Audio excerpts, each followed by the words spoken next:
the opportunities, they're somewhat of two separate questions. The opportunities that exist for foreign companies hasn't really changed all that much. There are tremendous opportunities. There have been for quite some time in China. It's whether or not the foreign companies themselves, number one, actually understand and recognize that the opportunity already exists, and number two, are willing to be able to enter the Chinese market to be able to take advantage of that opportunity.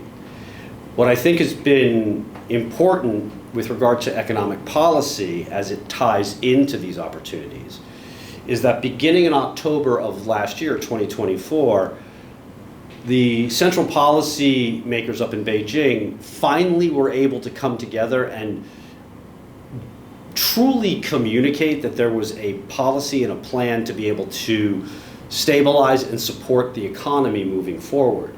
We saw this with the central bank, the PBOC, the Ministry of Finance, and a host of other agencies that took direction from Beijing policymakers and began to actually set forth to stabilize the economy, to be able to help redirect credit and capital where it needed to go.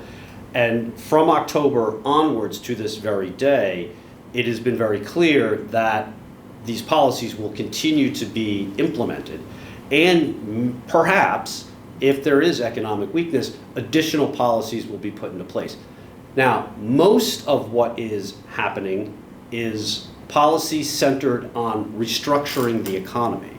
The old economy of infrastructure and property and exports, while it worked tremendously well for the last 40 years, it needs to change. And this is where things like AI and technology, EVs, you name it, robotics, are becoming the new industries.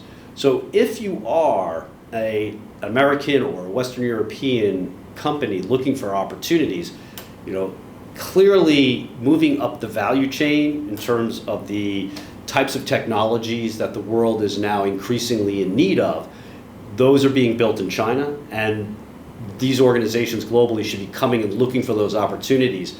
The same goes as well for things like financial services, for healthcare and the like. China's economy and its society is changing, and organizations and companies globally need to recognize that the China of 15 years ago is very different from the China of today.